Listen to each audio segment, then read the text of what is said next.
Да круглага стола далучыліся спецыялісты з розных сфер дзейнасці. Тут і супрацоўнікі па пытаннях перакладу заканадаўчых актаў, выкладчыкі універсітэтаў, таксама прадстаўнікі інстытута мовазнаўства. Дарэчы, яны ўжо 3-й год працуюць над падрыхтоўкай комплексу кодэксаў на беларускай мове. У выніку працы ўжо перакладзена 8 такіх прававых дакументаў, а ў планах перакласці ўсе. Нягледзячы на тое, што беларуская тэрміналогія адносіцца да ліку самых старажытных тэрміналогій у адным шэрагу з гандлёвай, эканамічнай і вайсковай, тым не менш, это даволі складаны лексічны пласт, паколькі ён патрабуе вельмі вялікай сумеснай работы юрыстаў і лінгвістаў. Пасля таго, як будзе створана заканадаўчая база, пасля, я думаю, будзе распрацаваны механізм, і гэта дасць магчымасць прымаць законы на 2 дзяржаўных мовах. У межах сустрэчы кожны змог задаць пытанне і адразу атрымаць адказ ад спецыялістаў. Ужо 2-й год у краіне функцыянуе экспертная рада па пытаннях перакладу заканадаўчых актаў. У іх планах падрыхтаваць і апублікаваць яшчэ 6 такіх кодэксаў.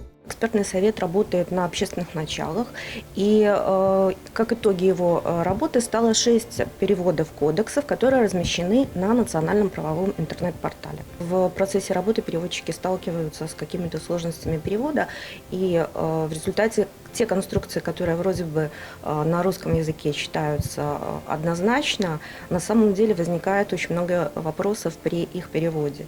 И это в том числе дает нам возможность совершенствовать и законодательство на русском языке.